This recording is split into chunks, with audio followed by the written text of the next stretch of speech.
আজকে সকালের টিফিনটা একটু অন্যরকম করছি। এই যে ডিম টোস্ট বানাচ্ছি।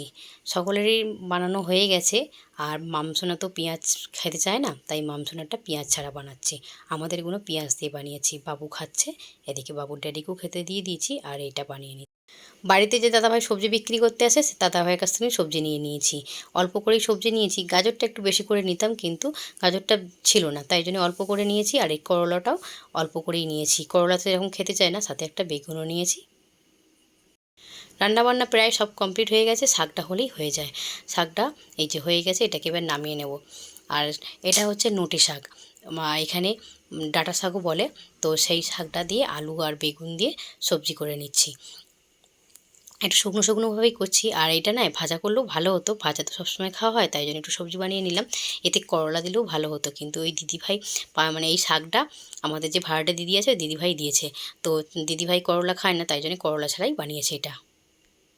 চলো দুপুরে রান্নাবান্না কী কী করেছি দেখে নিই। এই যে ভাত বানিয়ে নিয়েছি, আর তার সাথে বানিয়েছি যে করলা নিয়েছিলাম, করলাটাকে পেঁয়াজ আর আলু দিয়ে ভাজা করেছি। যদি করলা এমনি ভাজা করি তাহলে ছেলে মেয়ে খাবে না, তাই জন্য পেঁয়াজ আলু দিয়ে ভাজা করেছি, দুজনেই খাবে। সাথে না একটু ডিম ভাজা করে নিয়েছি, একদম সাদা মাটা খাবার তো আজকে। আর সাথে একটু শশা কেটে নিয়েছি। আর এদিকে এই যে রয়েছে নোটের শাকের চচ্চড়ি। এই শাক দেখলে তো ছেলে মেয়েরা কেউ ছোবেই না। দিদিভাইকে একটু দেবো, আর আমরা দুজনে মিলে খাবো। আর এই যে একদম পাতলা করে মুসুর ডাল বানিয়ে নিয়েছি। এই গরমে কিন্তু হালকা পাতলা খাবার খেতে বেশ ভালো লাগে। মামসোনা ঘুম থেকে উঠে সন্ধেবেলায় যে আঁকতে বসেছে, এই ছবিটাকে আঁকবে। আর সন্ধেবেলা ও এখন টিউশন যাচ্ছে না, ও এখন সকালে টিউশন যায়। সন্ধেবেলার দিকে মানে বিকালের দিকে মাঝে সাঝে নাচের প্রোগ্রাম থাকলে মাঝে মাঝে নাচের প্র্যাকটিসের জন্য ডাকা হয়, তাই জন্য টিউশনটা মিস হয়ে যায়। তো তাই জন্য ও সকালবেলা এখন টিউশনটা যায়, এখন সন্ধেবেলা যেদিন বাড়ি থাকে সেদিনকে আঁকতে বসে। এই জামগুলো একটা কাকিমা দিয়ে গেছে, এক টিফিন কৌটো ভর্তি করে দিয়ে গেছে। আর এই জামগুলো দেখে এতটাই লোভ লাগছে, কি বলবো, জিভে জল চলে আসছে। আমি না ভয়েস দিতে পারছি না। আর এতটাই মিষ্টি, এতটাই সুস্বাদু খেতে, কি বলবো।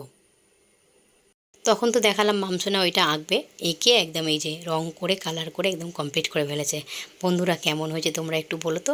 আর মামসোনা না এখন ইদানিং একটু আঁকতে ভীষণ ভালোবাসে। আর ও যখনই সময় পায় তখনই চেষ্টা করে একটা করে নতুন নতুন জিনিস আঁকার। আর স্যার যে আগে আঁকার জন্য যে আগে যে আঁকা করার জন্য যে কাজগুলো দিয়েছিলো, সেগুলো থেকেও বার করে, মাঝে মাঝে কোনো বই থেকেও বার করে, মাঝে মাঝে আবার বাবুর থেকেও বার করে। আর এই দেখো তোমাদের সকলকে আবার মামসোনা হাই করে দিচ্ছে।